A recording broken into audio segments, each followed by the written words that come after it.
apologize for the windy weather, but this is where I enjoy doing my practice videos, so here we go. So, if you've gone to Woodlands Market throughout the semester, and you've probably realized that once you go to pay for your food, there's a insert slot on the bottom of the machine that you have to insert your debit credit card, which has a chip on it, and then that goes in the bottom of the machine. Now that is thought of to be more secure. That is called the EMV chip reader system, which is just a card reader that is thought of to be more secure. Now, this isn't the case, because not only is it more secure, it's not more secure, but it's also less efficient.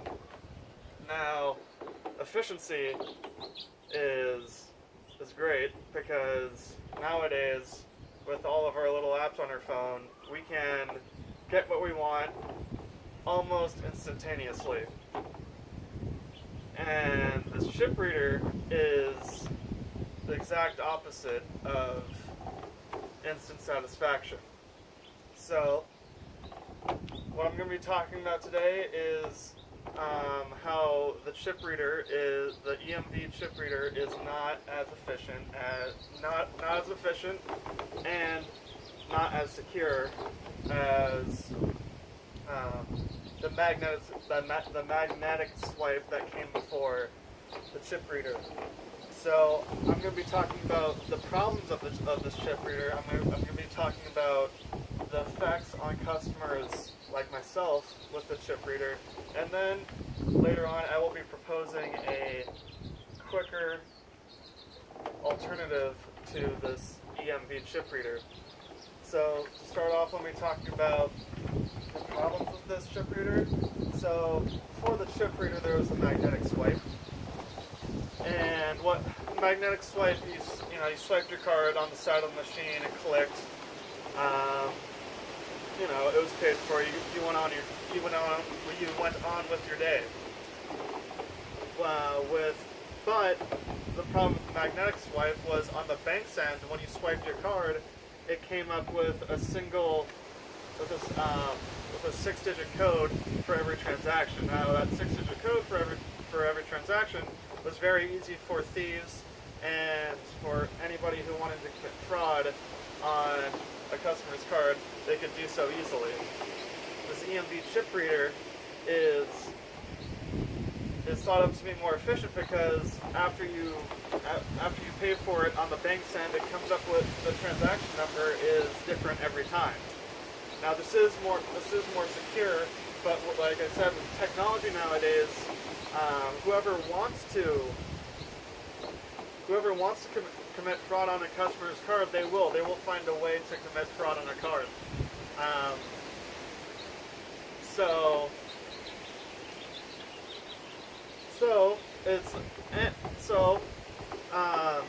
After saying that, the first problem is it's less efficient. It's not as secure. It's just as secure as the magnetic swipe, because although with the magnetic swipe being, since the magnetic swipe was like the mandatory way of paying with your credit card in 2015, it stayed stagnant. It actually fraud cases actually stayed were the same amount, or they were stagnant. Current accounts with this EMV chip went down from 16 million to 14 million in 2015, but in 2016, new accounts with this EMV chip went up 2 to 3 million. So even though fraud cases are coming down with current accounts, it's staying stagnant because thieves are making it back up with newer accounts. So it's not as secure. It's just as secure. It's not more secure than the magnetic swipe. It's actually just as secure.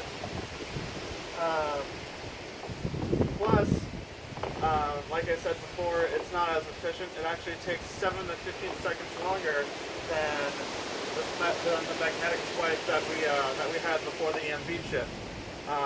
Now we're talking about seconds longer than one system to the other, but it actually affects customers a lot more than you think. It's not just about being slower; it's about keeping the customers happy.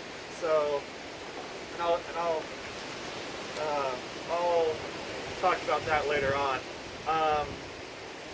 And then finally, the credit card and retailer companies really just want to make money off of us as customers. It's nothing different than any other thing the government has lied to us about, that to go on and do what they want to make money off of us. There was an act in October 2015 that made the EMV chips a more like the mandatory way, the main way of paying with our debit and credit cards.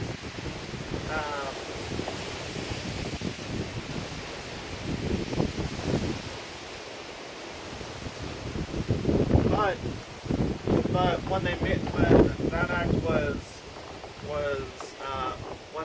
when that became a thing, when that started in 2015, it just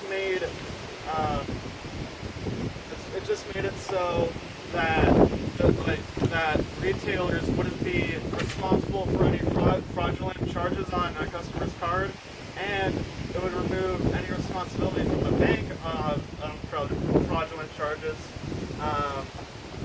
So it's just less responsibility on the people responsible for fraudulent charges. That's what I'm trying to say.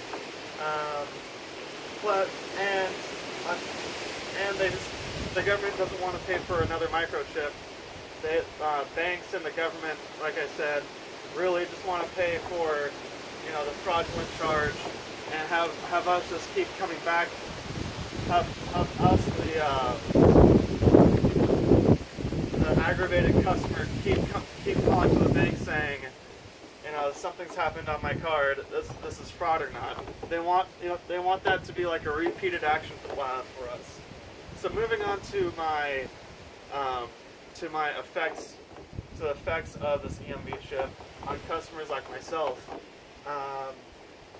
Because the EMV chip takes 7 to 15 seconds slower than the magnetic swipe, it leads to slower transaction times, obviously, but it also leads to longer lines at markets and retailers, which leads to frustrated customers, and for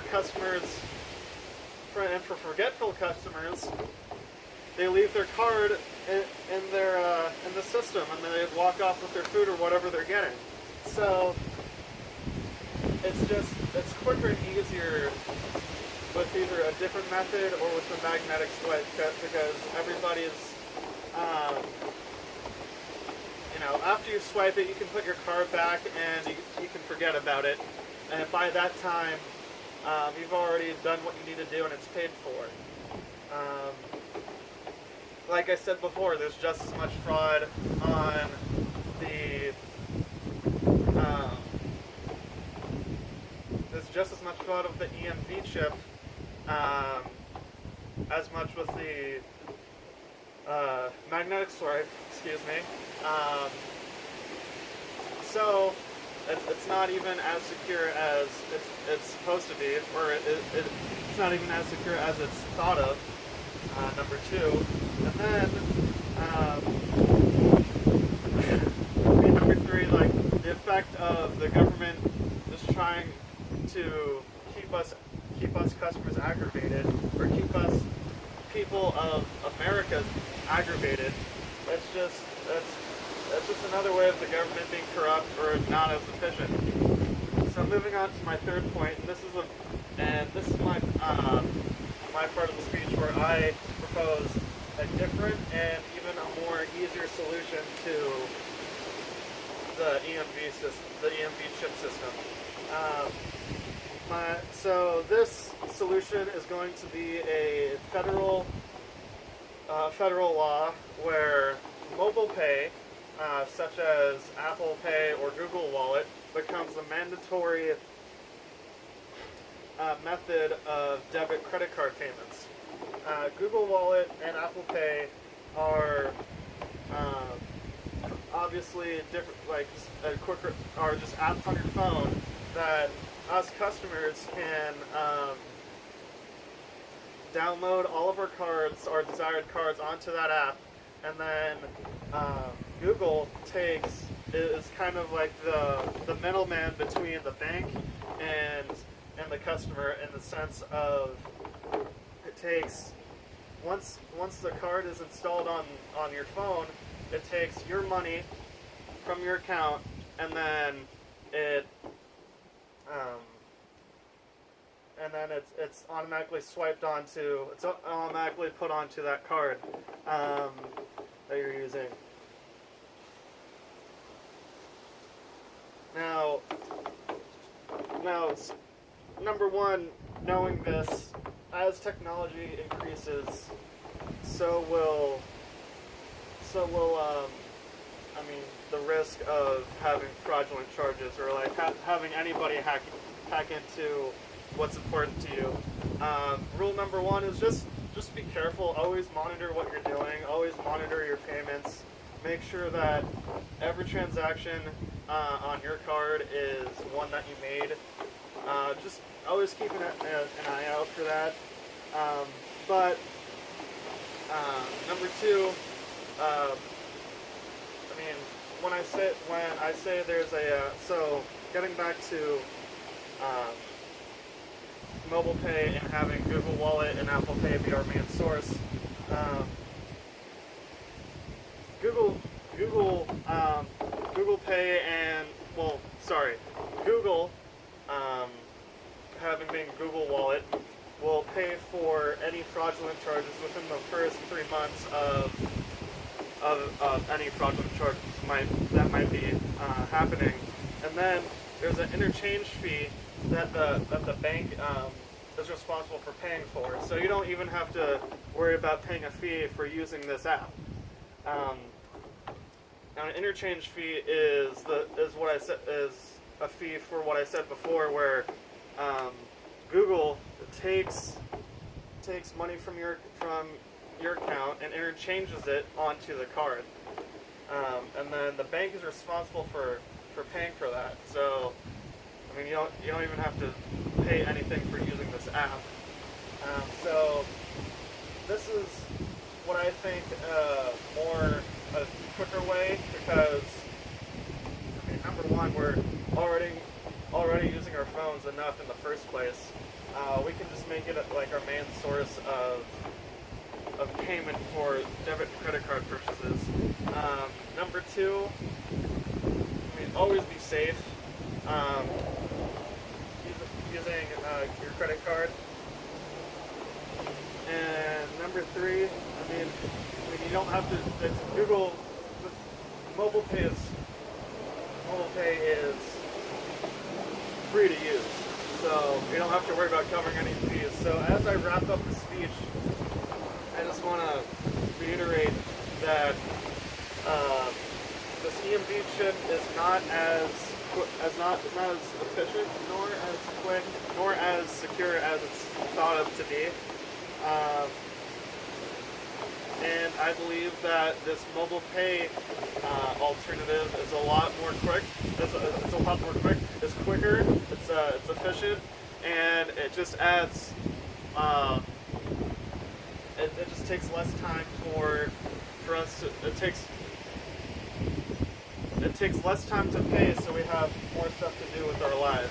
We don't have to sit and wait 7 to 15 seconds, making sure my card's good to go. My card's good to pay for my food. So, with all that being said, that is the end of my speech. Woo!